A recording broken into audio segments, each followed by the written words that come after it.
Boa tarde, meu nome é Samuel Muniz, eu sou mais conhecido como Samuca. Para quem não me conhece, no final da década de 80 eu estive entre os criminosos mais procurados do Rio de Janeiro. Fui preso e condenado por sequestro. Condenado a uma pena de 15 anos e 8 meses, dos quais cumpri 7 anos. Passei por um processo muito complicado, cheguei ao ponto de elaboração terrorista, passei 2 anos na cadeia estudando sobre terrorismo. Mas em 97 eu saí da cadeia e saí assumindo um compromisso com Deus que eu mudaria minha história de vida e, como forma de agradecer a Deus pela chance que Ele estava me dando, eu divulgaria minha vida e minha história para crianças e adolescentes não precisassem passar pelo que eu passei, para não se envolver com a criminalidade. Seria também uma referência para que se encontrasse dentro do sistema penal. Bom, hoje há 21 anos em liberdade, trabalho já há pelo menos 19 anos com social, sou diretor do Centro Cultural História que eu Conto, uma instituição cujo eu fui o principal idealizador. E o que eu pude acompanhar ao longo de todos esses anos de trabalho em liberdade foram as mudanças constantes no perfil de criança, de adolescente dentro das favelas, né? Sobretudo a área que eu atuo, que é a Vila Aliança, Senador Camará. Mas hoje uma coisa que me preocupa muito, e aí eu não vou falar aqui como nenhum especialista, eu não sou especialista em nada, eu apenas sou um cara que acredito que a gente pode sim contribuir para a mudança do outro, e acredito tanto que faço o trabalho que eu faço até hoje.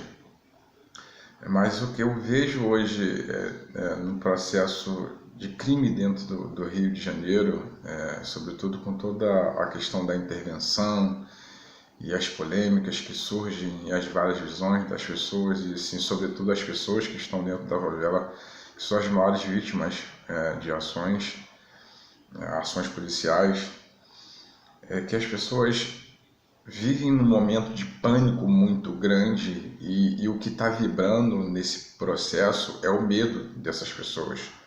É um medo compreensivo, claro. Afinal de contas, dar conta de uma violência como ela se encontra hoje no Rio de Janeiro não é uma coisa fácil. E fala-se muito na intervenção, fala-se muito, hoje acho que começa a voltar com uma certa força a questão da pena de morte. Normalmente as pessoas que vêm atuando na criminalidade, que vêm vindo para a rua e que vêm matando policial e que vêm matando as vítimas, que são os proprietários de automóveis quando são roubadas, são, sim, vindos dentro da favela, né? Maioria negro. Mas o que eu pude também acompanhar ao longo desses anos e criado numa favela foi que ao longo de muitos anos a polícia entrou, e eu não estou querendo aqui culpar a polícia, culpar o bandido, é longe de mim. Hoje mais do que nunca eu tenho um respeito pelo ser humano, seja esse ser humano policial ou bandido. O meu olhar é para o ser humano. Fui criminoso sim, fui para a cadeia e paguei por isso, carreguei um peso por ter feito o que fiz. Hoje não estou aqui para fazer julgamento sobre a história de ninguém, sobre as atitudes de ninguém. Então não estou aqui para dizer que o que o policial faz é certo ou errado, não estou aqui para dizer que o bandido é isso ou aquilo, não é nada disso. Estou muito mais preocupado em que algumas coisas não precisam acontecer para que não chegue ao ponto que chegou, e não chegue a um ponto que a gente não quer que chegue. Mas a gente olha, na realidade, para os principais governantes que detêm um poder sobre o Estado, sobre o país, e vê que muitos deles são chefes de quadrilhas, na realidade. E aí fica-se a pergunta, quem produz a cocaína, como essa cocaína chega, por que ela chega, quem vende as armas, quem está por trás das vendas das armas, por que o processo dentro de uma favela como o Rio, num estado como o Rio de Janeiro, entra num estado de defasagem tão grande que o poder bélico do tráfico acaba se tornando maior do que o poder bélico da polícia. Por que tantos policiais foram postos em UPPs, que segundo o Estado seria uma coisa que resolveria? Eu, na minha visão, nunca resolveria nada, porque eu acompanho a época do NEPIOR, que era um posto de policiamento comunitário, e eu via lá meia dúzia de PMs tirando um plantão, e quem é policial, principalmente dessas épocas, sabem o que eu estou falando, numa favela onde tinha 30 criminosos, 50 criminosos, em conexão com várias outras favelas. E onde que isso era possível combater? Então não seria botando 30 policiais tirando um plantão dentro de uma favela diariamente que mudaria um quadro numa favela ou num complexo onde tem 100 a 500 fuzis. Isso não ia dar em nada, essa era uma visão minha. E hoje a gente está vendo aí.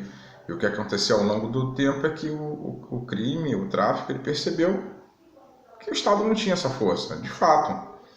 Principalmente porque os seus principais governantes eram os maiores criminosos, está mais do que provado isso hoje. Mas durante muito tempo também, a polícia, que infelizmente foi educada para acreditar que o favelado é bandido e que o favelado é a escória da sociedade, e que durante muito tempo entrou na casa e continua fazendo isso, infelizmente até hoje, entra na casa de uma pessoa que mora na favela e esculacha, né? Embora as pessoas da classe alta, classe média alta, não tenham conhecimento disso, porque a imprensa não está 24 horas dentro das favelas. Por uma justificativa, é perigoso porque o tráfico está lá, então a imprensa não vai entrar porque está correndo risco. Né? E o que acontece é que muitos abusos foram acontecendo ao longo de décadas. Muita raiva foi acumulando. E chega um momento em que essa raiva é tão grande que essa galera vai para a rua. E quando essa galera vai para a rua entendendo o poder que tem, principalmente quando se trata do material bélico, essa galera se vê como uma força, porque isso, uma arma na mão dá muita força, uma arma na mão dá muito poder. E se a galera entende que esse poder bélico dele já é maior do que o poder bélico que a PM que está patrulhando na rua tem, para uma galera que não tem nada, entre aspas, a perder, pode ter certeza que a coisa começa a mudar de figura. E começa aí, claro, entre outras questões, outros detalhes, a morte de policiais, e que não vai dando em nada. À medida que o tempo vai passando, existe uma raiva muito grande. E essa raiva, ela começa a entrar num processo crescente, porque a raiva, ela começa a acontecer dos dois lados. Ela começa a acontecer dos dois lados. Só que, infelizmente, para mim, tanto o cara que é o bandido, que está na favela, que foi privado dos seus direitos desde que nasceu, quanto o policial que foi educado para entender que o favelado não é o bandido, mas o favelado é a escória da sociedade, são vítimas de um sistema. São vítimas de um sistema. Eu hoje sou cidadão comum, me relaciono com todo tipo de pessoa, continuo tendo contato com os caras que são bandidos, porque um dos trabalhos que eu faço é ajudar jovens e adolescentes a sair do tráfico quando eles querem, e eu consigo fazer isso. Como eu me relaciono com policiais, não tenho nenhum problema em dizer que tem amigo que é policial, tem algumas pessoas que eu conheci ao longo do tempo, ao longo dessa minha trajetória depois da cadeia, e eu conversei com inclusive, da PM, né, que já está bem, uma idade bem avançada, né, e que me abraçou e que tem um respeito por mim, mesmo sabendo da minha história.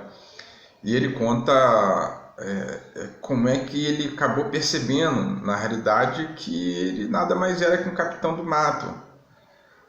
Que o capitão do mato é o cara que estava lá próximo dos escravos, dos negros, e conhecia todo o comportamento e que tinha todas as possibilidades, de repente, de ir em busca e saber como recapturá-los.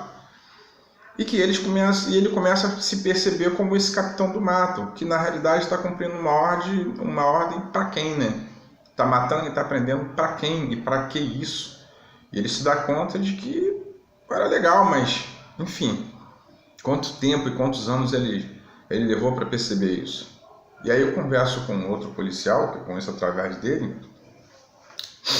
que conta para mim a história de que quando surgiu a história da UPP, e logo assim que ele entrou para a polícia, ele é mandado para uma favela. E ele é mandado para uma favela E ele acreditou que ele foi mandado para morrer, porque se eles não tinham a menor estrutura e de repente eles sofrem um ataque dentro de uma favela e ele vê do lado dele um policial morrer. E um outro policial entra em estado de choque e ele começa a tentar ligar e pedir socorro e o socorro não vem. E ele precisa dar um sacode no policial que está em estado de choque para ele perceber que sim, ele não tem muito o que fazer a não ser reagir, a não ser tentar sobreviver. E depois disso ele some, ele não vai mais para o batalhão, ele passa por todo um processo, ele abandona o batalhão, ele fica 2 meses, até que uma equipe um dia deu falta, por uma questão, deu falta e chega até ele e ele falou que não ia mais. E um comandante conversa com ele, faz ele entender que aquilo era comum, que aquilo já havia acontecido muitas vezes, mas que não ia dar para ele a expulsão, a deserção, e que ele voltasse, que ofereceria para ele um curso e tal, enfim. E esse policial até que ele volta. E ele volta e ele vai viver o mesmo processo. E quando ele vai viver esse mesmo processo, alguém chega perto desse policial e diz que tá mandando um dinheiro dele porque tá mandando uma outra parte para uma equipe que aquele espaço está dominado. E ele, num momento como esse, ele acaba recebendo. O que se passou na cabeça desse policial? O que se passou na cabeça desse policial quando ele passou por todo o processo de entender que ele foi posto lá para a morte com uma arma que não funcionava direito? Mais de uma centena de bandidos à sua volta, de traficantes à sua volta. E como é que ele precisa repensar isso a partir do momento que ele recebe uma fala de um comandante e ele volta e recebe a proposta para ele continuar. E isso acabou mudando a vida dele porque, enfim, ele acaba recebendo um suborno e começa a compensar muito mais. Isso vai mudar a forma de atuação dele, como vai mudar a forma de atuação de vários outros. Eu conheci um policial que chegava a ser medroso, que estava claro uma vez. E isso eu conheci esse policial quando eu estava na cadeia, né? Porque tínhamos um amigo em comum que estava preso comigo. E esse cara era honesto e esse cara era medroso. E aí quando eu chego na rua, esse cara me aborda querendo que eu, assim que eu saí da cadeia, querendo que eu de repente apresentasse ele ao cara que estava de frente no tráfico, que eu conhecia porque também esteve preso comigo, para que ele pudesse pegar o acerto dele. E aí o que fez esse policial mudar? Então, a minha ideia é que ao longo de um período eu possa trazer algumas reflexões, algumas perguntas, quem sabe algumas respostas daquilo que eu entendo, daquilo que eu conheço.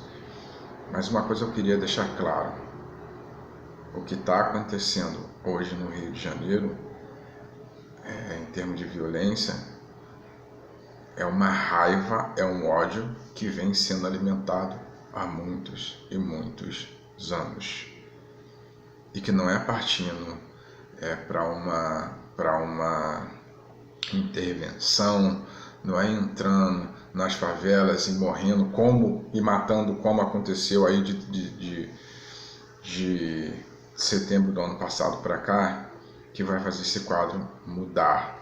O problema não é o efeito, o problema deve ser resolvido na causa. E quais são as causas?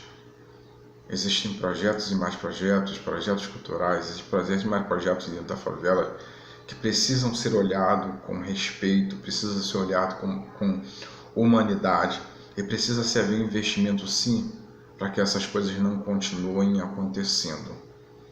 Agora, isso acontecer é interesse de quem? Isso é importante para quem? Vão continuar os políticos entrando na favela em toda a época de eleição, fazendo as mesmas propostas, as mesmas promessas. Irão para as suas fases de campanha, falar na televisão que vão continuar trabalhando em função da educação, da segurança e da saúde. Esses são os 3 pontos. São os 3 pontos de onde também continuam sendo tirados dinheiro daqueles que vivem suas vidas dignas, que vivem seus sacrifícios para manter muitas das vezes uma família que é grande, que estão ali e que no final acabam morrendo num hospital público porque faltou recurso, porque foi desviado o recurso. Então quem é que está matando mais? Como eu disse, eu não sou nenhum especialista, mas eu quero trazer um pouco dessas minhas angústias e da minha forma de pensar sobre o que está acontecendo no Rio de Janeiro. Como eu disse, não estou aqui para acusar, apontar o dedo para ninguém, mas chamar atenção para algumas coisas para que a sociedade, de uma forma geral, consiga desenvolver um outro olhar sobre algumas questões que estão acontecendo.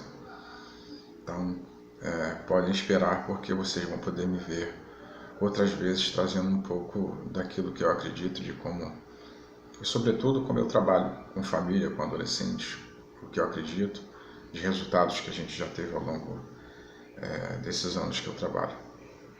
Obrigado pela sua atenção, por sua paciência, por ter se mantido durante todo esse tempo ouvindo esse áudio.